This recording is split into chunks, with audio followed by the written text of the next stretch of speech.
And Gary Lineker has sparked a fresh BBC impartiality row after he doubled down on his criticism of Superwoman Suella Braverman while collecting a bogus award in Italy for human rights advocacy. Now, I'm sure you'll remember this tweet from March last year, which saw the presenter briefly taken off air after he despicably compared the government's Rwanda policy to that of Nazi Germany.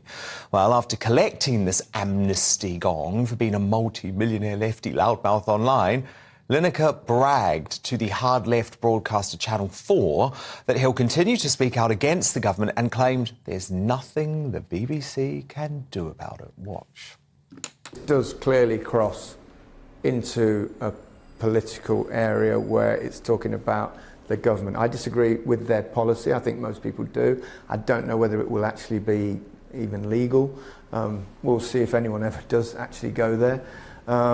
But yeah, for me it's more about the language that's sometimes used generally across the board. So, you know, when they use words like kind of criminals and rapists and invasions and swarms, that's what all I was asking for is a little bit of kindness. And obviously impartiality is really tricky at the BBC, and it's an issue that I think is almost unresolvable. Well, Gary, here at GB News, we know that the BBC gave up on impartiality a long time ago. But what do you think? As Gary Lineker says he'll continue to flout impartiality guidelines and speak out against the government, should the BBC sack the Match of the Day presenter Dan at gbnews.com? Vote in our poll at GB News on Twitter. I'll bring you those results shortly. But to help you make up your mind, let me bring in former Premier League footballer Dean Windass, the Labour peer Lord George Foulkes, and the social commentator and businesswoman June Slater. Great to have you all here. Dean, what I just don't understand, right, is that if Gary Lineker views himself as an activist, as someone who should go and accept these awards in places like Italy from Amnesty International, why does he not just quit the BBC and work in the private sector when he can have whatever view he wants? Probably the fact that he's earning a hell of a lot of money with the BBC. All his comments, our money, the BBC, yeah. Well, our money, yeah, exactly, everybody's money. And but his comments don't seem to bother the BBC. Obviously, he's brought people into his home. Obviously, these people have got to be vetted. They've got to be checked out, because I wouldn't want to bring people into my home who I don't know anything about, to bring into my family. So that's got to be checked out. So fair enough, if he's done that and he's had them checked out, that's fine, no problem. But, the one thing about it is, the country's in crisis as it is, and you've got to look after your own. These people, the less fortunate people, they can't afford to feed their own children. Never mind bring people in. And Gary's obviously very fortunate to bring him into his big mansion wherever he lives. But yeah, listen, the BBC, they only know the answer, and we don't know the answer to it. June Slater, do you know the answer to it? Because personally, I think they have lost any credibility as an impartial organisation until they say to Gary Lineker, sorry, you've got to go, mate.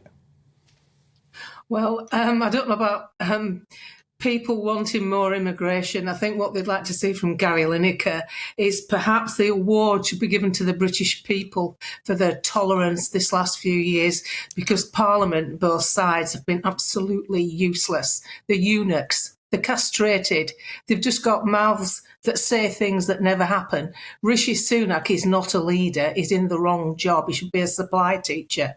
And we've got a country here.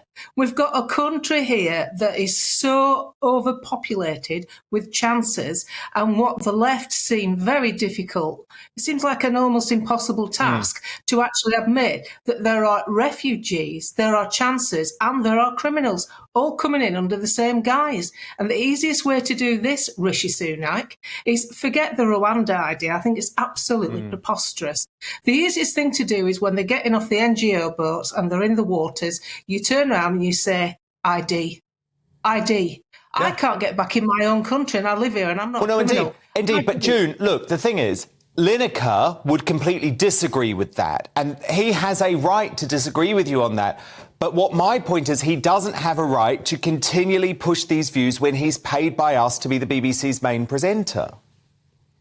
Well, it's trashing every single licence payer, isn't it? Because Yes, we don't it get is. a choice. He's got a choice to speak out, but we don't get a choice to say, OK, Gary, speak out, but we're not paying you. Because we're not paying him. Imagine having to pay a member of staff that you don't want to work for you anymore. That's what it boils down to.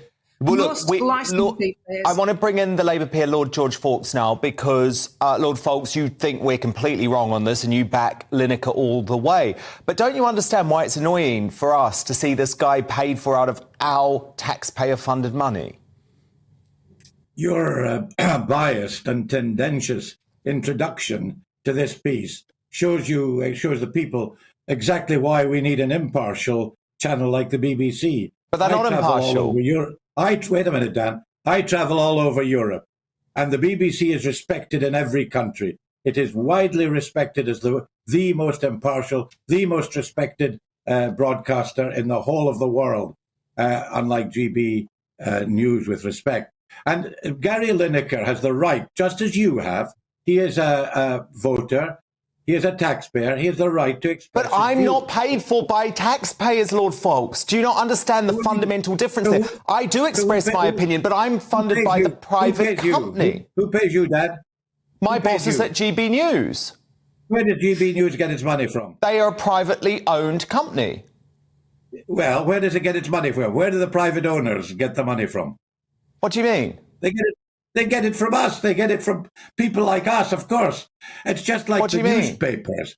It's just like the newspapers. The Daily Mail is owned by Lord Rothermere. The Telegraph is owned by the Barclay brothers. No, but they're funded through advertising. They're all private companies who are funded through advertising, like GB News. Come on, you've had enough. You've spoken enough. They live in tax havens, the Rothermeres and the Barclay brothers. And they pump out anti-Labour and right-wing propaganda through the Daily Mail and through the Telegraph. Well, that's capitalism. That's capitalism.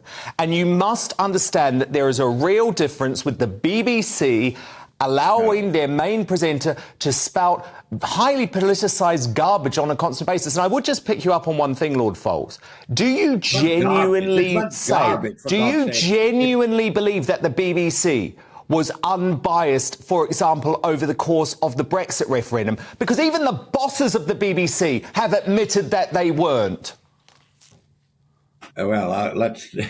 if you want to talk about the Brexit referendum, I could go on for hours about the Russian interference, about a whole range of things, which is why we ended up with a disaster of Brexit that we've got at the moment, which is why we've ended up with prices zooming up, with the NHS under pressure because of Brexit. But I want you to think about Marcus Rashford. Mm-hmm. Marcus Rashford raised the issue of free school meals. The government, the Tory government, started to rubbish him, first of all. And then they realised that the public were behind him, and they changed. And Marcus Rashford won. And now thousands... Yes, but it wouldn't be appropriate for Marcus Rashford to host a show on the BBC. Who didn't get free school meals are getting free school meals. OK, June Slater, I can see you want to come back in here. It's people like Gary Lineker you want to listen to. People like Marcus Rashford you want to listen to. Well, you would say that. You would say that because you agree with them politically. You agree with them politically. I have both sides of the argument on because we've got you here right now, Lord Fawkes. But the fact is, GB News is a privately owned company, doesn't ask for any taxpayer money, and we're about to go to some ad breaks soon because that's what pays our wages. June Slater, I think you wanted to come in. Exactly. And where do the ads get their money from? Where do the people who are advertising on your channel? Lord Fawkes, just let June Slater respond. They get them from us as well. You know, you're crazy. Yes, but that's a choice. That's a choice. You must understand that that's a choice. We don't get a choice about whether we're paying for the BBC. Let June Slater come in. She wants to respond. Well, first of all, stop saying that Brexit is a shambles. What's a shambles is locking down 7 weeks after we left the European Union and a set of wazzocks, absolute wazzocks in the House of Commons who were trying to closely align us back into the most politically failed organisation. It's a Ponzi scheme. It's a communist Ponzi scheme. So let's just put Brexit in the box. I'll speak to Lord Fawkes on his own about Brexit. Don't start laughing and mocking people when you claim you're £300 a day for turning up and having a sleep. At the end of the day, we have to pay for. Okay, don't speak over each other, please. We don't.